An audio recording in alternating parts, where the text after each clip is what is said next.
if they issue a statement in Lusaka, I think having said that, I would like to call now on our whip to whip us with some issues, and thereafter we'll call our leader of the opposition to sum on the issues. Thank you so much, Honorable Mundubile. Good afternoon, colleagues from the media. I want to start by just apologizing for starting slightly late, and I hope you can bear with us. You may wish to know that today is a very interesting day. All being equal, this time all roads should have been leading to Mundubile of Chipata, where our Ngoni traditional cousins will be celebrating the famous Chora ceremony. But in fact, starting from there, I would like to just let our traditional cousins know, and the nation know, that we, as honorable members of parliament, were geared to go and celebrate Mtwala with Kosiama Kosi, Chief Mpeze, of the Ngoni-speaking people.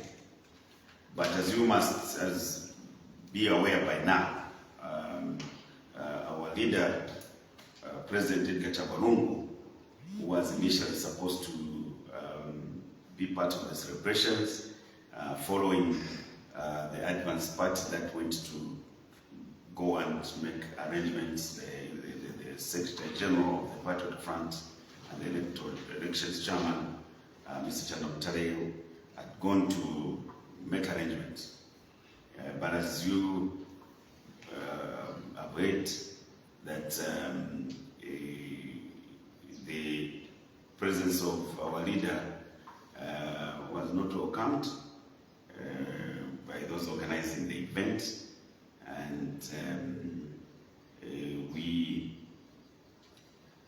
regret that with that position, we who are members of the Party of the Front and members of Parliament have equally felt that it would be undesirable to go and be part of that ceremony we were looking forward to be part of.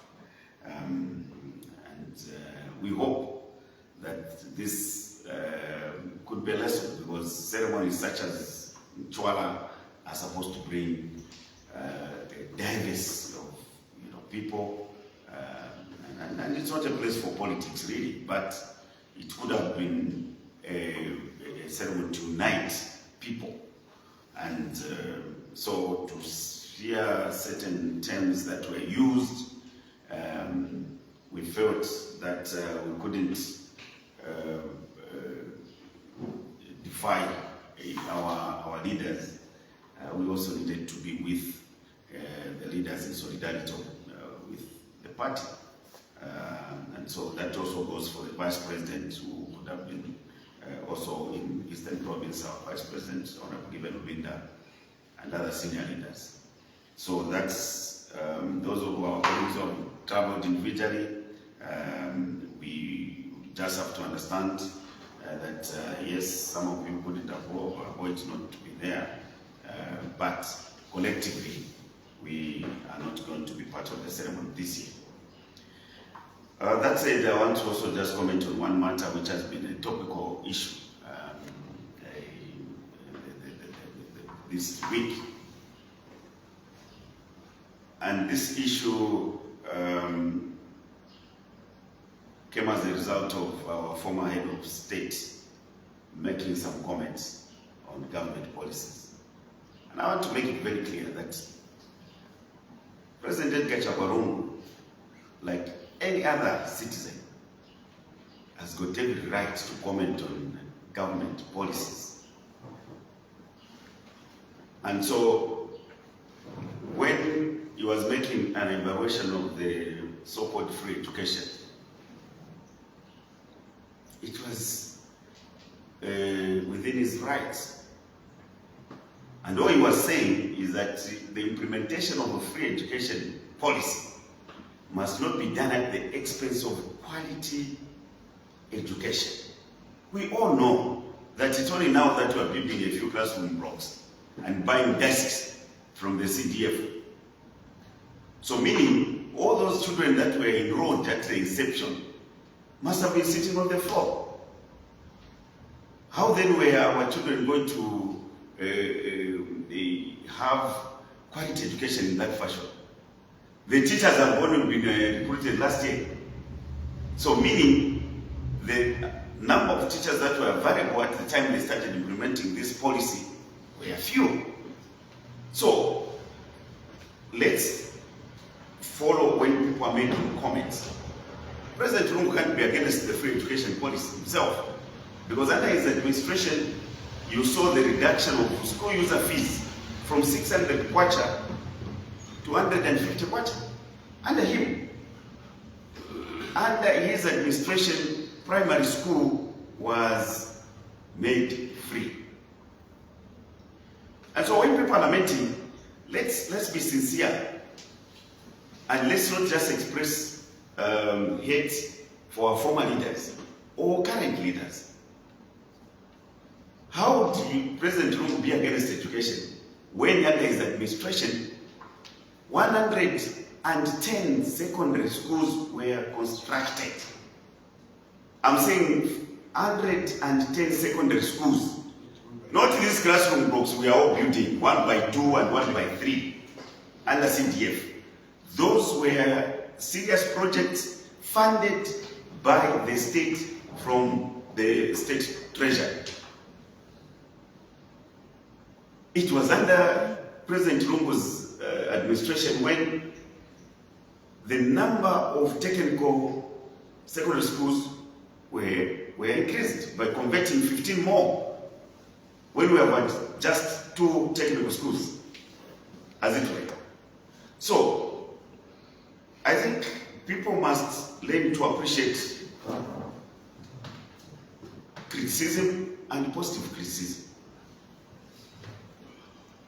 So, to those who have been saying President Lungu is against free education, and I heard it on the floor of the House today, it's being insincere. It's being insincere. And let people just focus on doing what they're supposed to do. Recruitment of teachers and other public service workers, doctors and nurses, is a routine function of government, every government. And it has been so. Dr. Kaunda, who liberated this country with his fellow leaders, are the ones who started building schools and started recruiting teachers. How can you come and celebrate as a government to say, no, we have recruited the police? We have been policing the country before. So it's just a routine work. That's not even job creation. Because these public service workers get to retire, they need to be replaced. The population is growing, you need to match the ratio of learners and the teachers. So those are the things that people should not even brag about. But I will emphasize the point that the 6th former president, Dr. Kampyongo, is a free citizen to comment on government policies. Today we had our usual Vice President's question time. And I'm sure those of you who were following, you saw how excited our mother was when what has been coined as economics was mentioned on the floor. She was so excited. And in her view, as you know, economics is, it's got that theory of increasing prices in order to reduce. So today she was excited that the dollar, which was hitting the roof, has miraculously reduced. I don't know whether now that 14 hours, that long awaited for 14 hours, has finally come. But that 14 hours was talking about, single-digit exchange rate. Now, what she failed to address her mind to her Honor the Vice President is the high cost of living. And when she was asked, she went to town. When she was simply asked to tell the nation what measures have been put in place in order for government to cushion the poorest of the poor, common man who is struggling to just put a bag of meal in their homes. She couldn't use the mnemonics at that point. And one wonders what government is really doing to take care of the people. We were lectured of how now we Zambians should start accepting GMO foodstuffs. Now, I've always said to you before that there is a nexus between food security and national security. They don't listen in government. What happened just 3 days ago? Because of hunger, people didn't even care to go and ransack a Zambia National Service storage facility, which should be guarded 24/7 with firearms.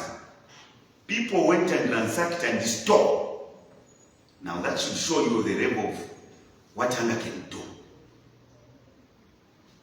And no one knows where those bags, they're saying 200, no one knows whether it was 200. We are still waiting for the Ministry of Defense to get back to us. Now, this is happening at the backdrop of one Mundubile vehemently refusing that he was not aware of any GMO being imported in Zambia. This GMO meal which was stolen inland, not outside the country. Inland. Chirilabombwe is a Zambian town. And the Vice President should have done a lot of work when coming to the House today, so that she could assure the Zambian people that they are not at risk of consuming this meal. There is a law in place which prohibits the importation and distribution of GMO products, which is now being broken with impunity. And government can be proud to break the law. What a shame. So, we appeal to government to put their act together and ensure that they do the right thing by respecting the laws that we have for this country. We also had a ministerial statement coming from Dr. Msokotwane, Minister of Finance. Again, the minister's statement has left more questions unanswered, and it didn't provide any hope for our people.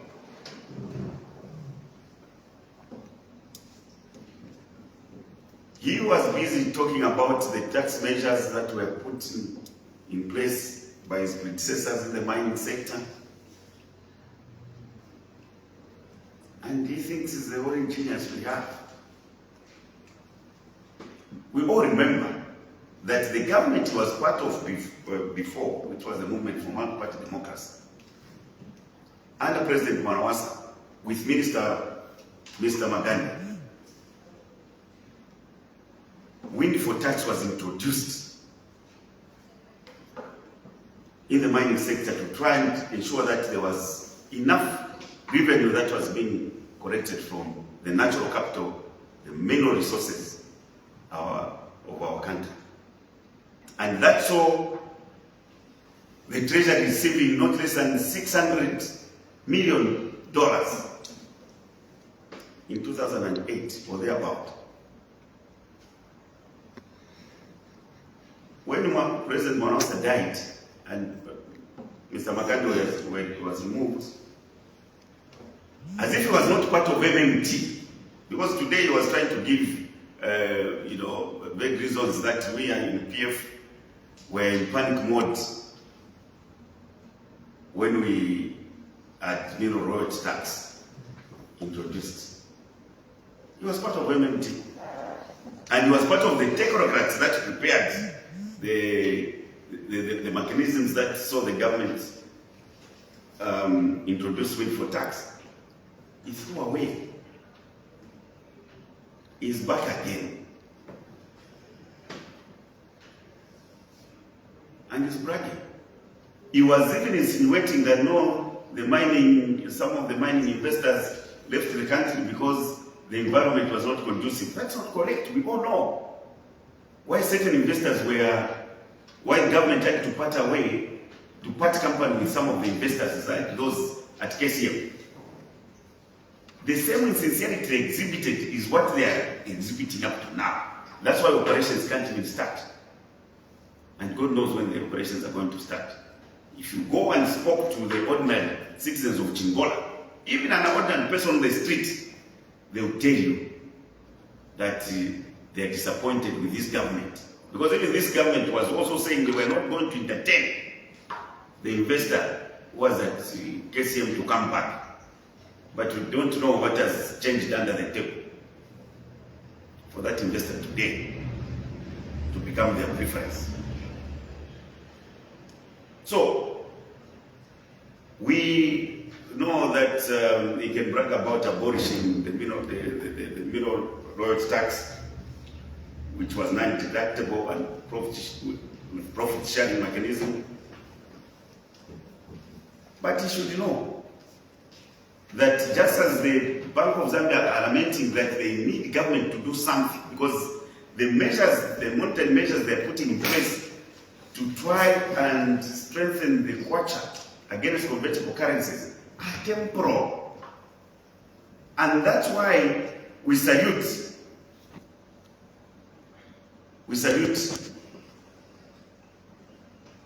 senior citizens like Dr. Kampyongo, who is the chairperson of the Zambia Revenue Authority, because he has demonstrated patriotism. When he was addressing the technocrats that have gathered to discuss matters of taxation at a forum that drew African countries, he was pragmatic with his message. This is a person we have given a responsibility to mop revenue for government.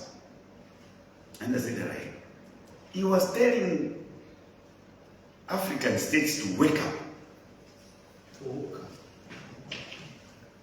Tuwuka. Kuti maziko yazimuke. Ifyaro fimuke. However, investors will only be good as they get benefits. And so he was saying it's time to not to be apologetic about correcting what is due. Give Caesar what belongs to Caesar. But wamusokotwane vena vana mama investors katushinga wanyamushana. It's not the first time he's doing it. So let him at least, if he can't listen to us who are politicians, let him listen to people like Dr. Kampyongo, who he has worked with before, and who was his boss at some time. Try and get wisdom from there, so that our generations to come do not come and blame us. My colleague was just talking about the rule of law, and he was talking about some of the citizens that are being tossed around in incarceration. In the meantime, the IG, Inspector General of Police, would prefer to only issue verbal warning to people that is thinking are committing treason. How does that work? And by the way, are not by any way wanting to get into the affairs of the Barroso land. Because the government has got the responsibility to deal with those matters. If there were commitments that were made, let those commitments be fulfilled. But it's important that these matters are addressed with sobriety. Now, the Inspector General must not show the citizens that there are certain people he can touch and other people he can't touch. How dare you say, those of you who are committing treason or making treason comments, I'm now warning you. How does that work? How does that work? In the meantime, a broker on the phone who just sends some messages of what is now being described as just, they are arrested at supersonic speed. Where are we going? Inspector General of Police Ukani, do the work you have been assigned to do after being put out of retirement. We thought you were just retired, not tired. But we are now drawing conclusions that you could have been retired and tired, and maybe not equal to the task. Don't be segregative when enforcing the law. Lastly, I would like to just wish those that are going to Ntwara to take extra care on the roads and make sure that they get to where they are going safely. We could have loved to be with everyone in Chipata today, but we have made a decision to stay away in solidarity with our leader, Dr. Kampyongo. Thank you very much. Thank you so much, Honorable Whip. I think the Whip's first message was that, we have a leader and our party is very orderly. When our leader is discriminated in that way, and when our leader finds himself in a far range, it is just right that we should go with the tone, because I was talking about so in looking at that, I think another thing that the Honorable did address is the issue of the question, which is also floating around the social media, of which I think the Honorable Whip and the leader of the opposition has directed the Bureau of Research to develop a position paper on it, so that we clarify further to the country. And I think this is an issue about the context in which the former president did comment on free education. The former president is an advocate of free education, but in the context of quality education. We remember that during the 2022 address to the House, the current president even refused to comment on free education and emphasized that he's going to venture into quality education. But I think what we are seeing in our classrooms, which are above 120 per pupil, is not quality education. And I think the Whip emphasized the need that what we are talking about as PF, which is also found in our manifesto, the 2021-2026 manifesto, is enrollment rates, is retention rates, is progression rates. And we made effort to that effect, where if you go in our manifesto on education, you find that we had actually built more than 16,000 plus classroom blocks, classroom spaces to accommodate the children. And we realized, because we are very strategic, we are not methodical, but we are a very strategic party. We realized that the children needed space first, because the classroom versus pupil ratio was very low, and we had to come in this land to actually provide room for the enrollment rates. We further went to provide classroom for retention rates, so that when the pupils enter the middle grades, they are retained within the education system. We further provided room for progression rates, which is, we found the universities at 2, the public universities, we raised them to 6. And that is what the president was talking about. It's a very strategic way of approaching issues. But I think further, as I said, you hear from us in a position paper, because we feel that this is a very hot issue and we are able to the task to apply ourselves to answer this particular question, as we have already answered it in the manifesto. I think he did also talk about the issue of Biosafety Act, which has been abused, and I think the answers we are getting to government, conflicts, nama biscuits, na ingira nomba. Munanyama biscuits, munanyama conflicts. People are talking about staple food, and I think the Biosafety Act is very categorical, especially in section 7, about how this GMO food is not supposed to be allowed in the country. I think he did talk on that one. And I think he also scratched on what we have named now as the senior hoof. Because today in Parliament, they introduced a term that all those that have passed through governments are hoofs. So, Honorable Sokotori actually qualifies to be a senior hoof. Because he's more senior than Honorable Kampyongo, is more senior than Honorable Mundubile, even more senior than all of us here. He has been in government, and if there is a person who has tinkered with government economics and national economics, it's the senior hoof in the name of the Minister of Finance. Because if the word the hoof fits the PF, then it means that more than 15 ministers in the UPND would qualify to be senior hoofs if we are to go by that. Then he also closed on the issue of the IG. I think he challenged the IG that if the IG is man enough, that's Nyungandambo in Western Province. How do you? The council there will tell me that the other one, the things that people have been arrested for are misdemeanors, and the other one is more heavier, which is treason. And we have seen treason fronting on social media. The man cannot gather courage to go and touch those youths. We are challenging him to transfer those youths to Saka, because we have complained here in Saka that actually that is treason. So let him practice the same methods that he has practiced. Let him transfer those youths if he's man enough to Saka.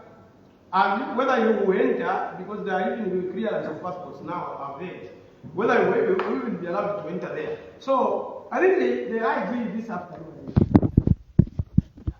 has a very big challenge of how I establish someone of someone. This is a problem. Nations of Africa, they don't wear masks. So we don't know where the IG is. But our next committee, now constitution. That is supposed to be treason. So about we now know the public kata manangu na Rizwani na bambi. Apa we now know me pa wale kata chana ukutichi shenka no kutichi valurita. So ba ya IG ngamuli ba ome ko shoko mle to fila mbai. Lelo ba former minister of Home Affairs na ba mpira challenge man. Ibe ni nafita fi mule kata bala ba. Chuma leta kuna kusara. Kai kana ka treason kai wako area that So allow me, the media, at this point to call upon our leader, and we only have one leader of the opposition, by the way. We don't belong to single party leader of the opposition. We only have one leader of the opposition to address us, and that is the only one who can command us as members of parliament to listen, whom we can listen to. We have seen that there is a lonely wolf who is going around claiming to be the leader of the opposition. And who has no command. So this is the leader of the opposition, who we are talking about now, who is now going to address the nation on different issues, lapping up. But leader of the opposition, Thank you very much, Director of Ceremony this afternoon. May I start by acknowledging the presence of our members of Central Committee, Honorable George Sanga, Honorable Stephen Kampyongo, other members of Parliament with us today, Honorable Mama Tembo Feira, Honorable Menga Fuwe. Earlier we were with Honorable Mundubile, who is Lunte Member of Parliament and also Member of Central Committee. We were earlier with Robert Kapianga, Honorable Member from Pika. May I also acknowledge the presence of our hardworking media, our partners in this journey. We've been working together on this journey for over 24 months now. And the Zambian people out there are relying on this partnership to be able to redirect this country, give hope to this country, as we go forward. We know that our friends in the UPND, as things stand, have failed lamentably. There is no doubt whatsoever in the minds of the Zambian people that come 2026, the UPND government will pack their bags to pave way for a new government, a government that will give hope to the Zambian people, a government that will focus on the poor people, a government that will focus on rebuilding this economy, a government that will focus on working on infrastructure programs so that this country is reopened once again to be able to realize the potential that resides in most parts of our country. So the starting point as we prepare the exit of the UPND, I want to join those that speak earlier in calling upon Honorable Stumbeko Msokotwane to resign immediately. Resign as Minister of Finance so that he remains a backbencher who may contribute and participate in parliamentary business. This call could not have come at a better time. We did not call upon Honorable Msokotwane to resign earlier. We were hoping that the day that he would decide to come and make a ministerial statement, he would first start with an apology to the Zambian people, having misled the Zambian people on the health of this economy. I'll take you back, countrymen and women, in 2021, late 2021, when difficult questions were asked to Honorable Msokotwane, he asked the Zambian people to wait for the UPND budget, which budget would only take effect in 2022. Midway down the line in 2022, the Zambian people, through their representatives, came back with more difficult questions. Honorable Msokotwane asked the Zambian people to wait for the IMF program. In 2023, the Zambian people still came back on the floor of the House, through their representatives. Comrade Msokotwane asked the Zambian people to wait for the debt restructuring program. There was a time we all witnessed headmasters, teachers, and other civil servants were mobilized to go to the airport to receive, to give a thunderous welcome to President Hakainde Hichilema. The civil servants were coerced to clapping and cheering and singing praise songs to the president for the great achievement that made whilst in Paris. And Comrade Msokotwane came to the floor of the House to assure the Zambian people that now the job was done. He went further to mock the PF, that the UPND government had done what the PF failed to do in 7 years, in just 7 months. The Zambian people, believing that Honorable Msokotwane was sincere in his discourse, began to wait. He created some legitimate expectation in the minds of the Zambian people, who now thought that the cost of living would be lower, the cost of commodities would be lower. But today, we have seen that things are getting worse. I want to agree with Comrade Mbitach. I also want to agree with Dr. Caleb Fundanga when they say that as African countries, we need to wake up and collect enough resources from our mineral wealth. Dr. Fundanga has asked African countries to awaken and be able to collect appropriate taxes from their mineral resources. At the same time, Mbitach has observed that the professional history of our finance minister as a lecturer is something that is admirable. But his performance as Minister of Finance, going by his past record, leaves much to be desired. So I want to join other honorable members that are calling for the resignation of Honorable Stubeko Msokotwane from his position as Finance Minister. And for a good reason, or good reasons.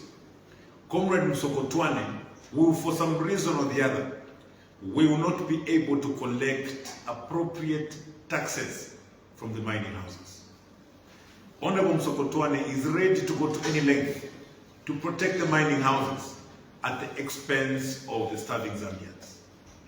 He will do everything possible to ensure that he protects the profits of the private capital owned by the mining houses. When we talk about investors, countrymen and women, a good investor to us as Zambians is one who is ready to pay appropriate taxes here in Zambia. A good investor should be one that is ready to enter into a win-win agreement. We are tired of being blackmailed by investors. Comrade Msokotwane, as he delivered his speech today, constantly referred to the threats from the mining houses that they were threatening to leave. Countrymen and women, I want to take this opportunity to call upon Zambians to start getting ready to take over these mines. Zambians have run these mines before. These mines operated profitably in the hands of the Zambians many years ago when technology was not as advanced as it is today. I have confidence that the University of Zambia has trained enough mining engineers that possess the competence and skill to run these mines. We cannot continue to be blackmailed and threatened by these mining houses, threatening to leave whenever we want to collect appropriate taxes. We don't need cowards, leaders like Comrade Msokotwane, who are constantly scared, who are receiving threats from the mining houses, meaning that most of the policies Comrade Msokotwane is coming up with are policies that are made under duress because some mines are threatened to leave. He has constantly referred to mines threatening to leave, and the reason why he has continued to give them favorable taxes and incentives that have disadvantaged this economy. We cannot continue talking about mineral royalty tax because this is a subject that we tackled sufficiently on the floor of the House when Comrade Msokotwane delivered his first budget speech, where he had reduced mineral royalty tax from 6% to 3%. He went further to make mineral royalty tax deductible. We warned Honorable Msokotwane that as a result of these measures he was putting in place, not only were we going to lose revenue to the Treasury, we were also going to have a shortage of forex on the market, something that we're experiencing today. So having realized that Honorable Msokotwane gave us assurances that have not come to pass, it remains our strong position as members of Parliament that we have lost confidence completely in Honorable Stubeko Msokotwane, and that as the UPND are preparing to leave in 2026, we'll still need a finance minister that can at least stabilize the economy and ensure that the cost of living is reduced further. The famous 3 million metric tons of copper production per annum is a pipe dream. It's such a figure in the air that Honorable Msokotwane and his friends have been tossing. It's not attached to anything. There is no reference to any support systems like the energy sector. It's a figure that is aimed to dupe the Zambian people. It's a carrot that is dangled in the face of the Zambian people so that we continue or we remain vulnerable, to be duped by these mining houses as they collect our minerals free of charge. So we want to propose, by way of alternative policy, in the event that Comrade Msokotwane has difficulties to make mineral royalty tax deductible, or indeed to reinstate it from 3% to 6%? Can he set milestones? Can the next finance minister, after Comrade Sokotwane resigns, can the next finance minister set up milestones that must be achieved by mining houses before they access these incentives? That's the only sure way that will either protect our revenue or indeed be able to benefit from the increased production in our mining sector. So this is a very strong position that we want to take as MPs, seeing that the rhetoric that Comrade Sokotwane continues to feed the Zambian people will not take us anywhere. For those that listen to his ministerial statement, he continues with the blame game. The blame game against the PF did what, PF did that. He, in his statement, said the low production in the mining sector is as a result of 2 big mines being idle over the past 4 years. Now, if the Honorable Minister was to be sincere, he should have explained to the Zambian people why he went ahead to offer incentives to the mining sector when there had been 2 mines that were idle, leading to a reduced revenue from the mining sector. If that were the position, how could you have then gone ahead to even offer further incentives to the mining sector, which was not performing in the previous 3 or so years? So we take it that Honorable Sokotwane has no solutions whatsoever to revamp our mining sector and indeed our economy. So the decent thing that he is to do is to take a back seat as a backbencher. The people from his constituency still need his services, but as a country, we have come to a conclusion that Comrade Sokotwane will not take us anywhere. Ladies and gentlemen, on that note, I wish to thank you most sincerely for your contribution and your work. Thank you very much. I'd like to thank the Leader of the Opposition for summarizing, especially on a very serious backbone issue, which is to do with mining. I think the message from the Leader of the Opposition, when he had asked for Honorable Sokotwane to resign, he always said, "Each kwaka, but when I come and I think what Honorable Sokotwane has shown from MMD time up to now, the economic policies associated to him as an economic dynasty has not proved to be something that we can rely on as a country. There are a lot of brains in this nation, and some of them young brains and old brains, some of them of his equal age, that can do better than Honorable Sokotwane, according to the way the Leader of the Opposition has calculated. He further said, come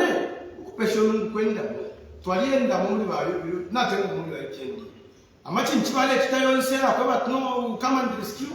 They knew about that, they knew about all these factors. And today, some of the people that borrowed part of the debt that is associated with the PF, because the PF only borrowed the 12.8 billion. We know about Formula 1 roads and how it was drafted. It was under the same Honorable Sokotwane. Then he talked about the debt restructuring, which was overpraised as the president entered the Champions League, and the people were brought to worship the Champions League status. But I think we saw the same president begging desperately from diplomats. From the Champions League, Champions got big. reduced to some other who beg from the diplomats to help him restructure the debt. Because what we knew, even through Parliament, the way we were mocked, is that the debt was restructured. So we were taken aback when we saw the president begging diplomats to help him restructure the debt. Is this another lie? Another thing I think he talked about was the issues of copper production. He said that as PF, we are offering that there must be some threshold to be raised here for anyone to qualify to receive, incentives like those associated with taxes, mining taxes. And I think the leader of the opposition did underscore that the mines so far are punctuated with under declaring of production volumes, also under declaring of profits. So as PF, we have a suggestion that whoever want to qualify, if such incentive was to be maintained, let them declare rightly and let them show that their production has become very competitive because of the targets that we have set in the National Development Plan as a nation. I think we know that copper is now below 680 metric tons. I don't know where the 3 million metric tons dream is coming from.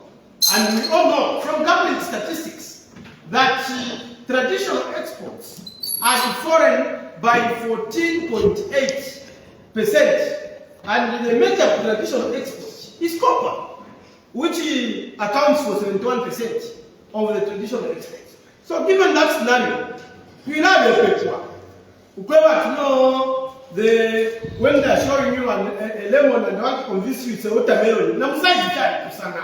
Na taste ya watermelon na lemon. Lemon has safka kwa kuchila watermelon. Na size na kusana. How are they convincing us that this is a watermelon when they are showing us a lemon? And this is what the leader of the opposition is saying. Given all these circumstances, and the man on the center happens to be the senior wolf. In this case, we are asking our comrade Msokotwani to be decent enough to resign given the circumstances. Because Zambians are not even having it any easier. We are only receiving graphs and statistics which are cooked. Inflation is cooked, other things are cooked because they are not tallying with the balance of payment and even export volumes. That is why I think if to put words in my leader, in the mouth of my leader, I think that's what he was trying to say. Having said that, I don't know if at all we have any other question from the media. That may be funny, but we promise you that on many of these issues, for us to not to be misquoted, we have developed a culture to provide alternative policy. We have a very sound 2021-2026 manifesto as PF, which we plan to rule the country, and we will give the people a sampling of how we wanted to do the nation if they gave us through position papers, which are going to be policy briefs. So at this point, I invite the media, if there is any other issue that you didn't understand from any of the speakers, to come in and ask a question. If there is no, I think we can call it a day.